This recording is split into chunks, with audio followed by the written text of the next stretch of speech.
आपको राजनीति का चाणक्य कहा जाता है और हर बार आपकी स्ट्रेटेजी लगभग जो आपकी दिशा है, जो आपकी टारगेट है, आप उसको अचीव करते हैं। चाणक्य का जन्म हुआ तब मैंने कहा, वो युवा हुए तब मैंने कहा, इस प्रकार की स्थिति में राष्ट्र था। और चाणक्य का जब देह नहीं रहा तो एक मजबूत राष्ट्र वो छोड़कर गए, जिसकी सीमाएं अफगानिस्तान से लेकर लंका तक और बर्मा से लेकर गुजरात तक फैली हुई थी। इसकी शासन व्यवस्था ठीक ठाक थी, इसकी शैक्षणिक व्यवस्था ठीक ठाक थी, इसकी आर्थिक व्यवस्थाओं का पूरा खाका बनाकर ये महान आदमी गया और इतना मजबूत साम्राज्य की नींव रखी कि 1000 साल तक किसी ने हिम्मत नहीं की भारत पर हमला करने की। भ्रष्टाचार के लिए, कठोरता के लिए तो बहुत कठोर चीजें कही, मैं इसमें जाना नहीं चाहता क्योंकि इसको एक अलग रेफरेंस में लिया जाएगा।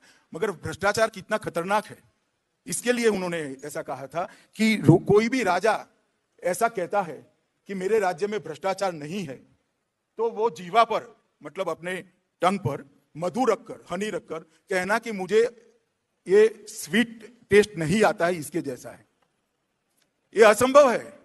तो राज्य के अंदर भ्रष्टाचार शाश्वत है, वो रहेगा ही। ऐसा कर कर उन्होंने शुरुआत करी है। बाद में उसको पकड़ना कितना कठिन है। तो जल के अंदर मछली तरती है तो वो पानी पी रही है नहीं पी रही है, वो कोई भी दिखे तो मालूम नहीं पड़ेगा। इस तरह से कर्मचारी राज के कोष से पैसा खा रहा है या नहीं कर रहा है, ये बहुत कठिन है पकड़ने के बारे में।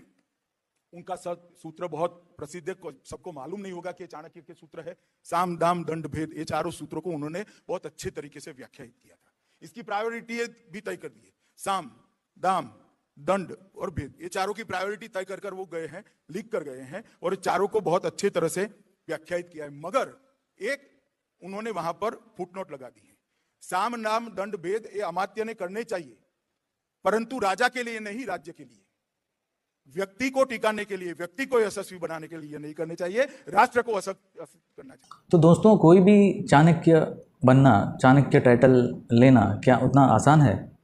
मेरे 100 जीवन के काम का योग भी, टोटल भी, चाणक्य के पैर की जूती नहीं बन सकता। इसलिए इस तरह का शब्द प्रयोग मेरे लिए ठीक नहीं है।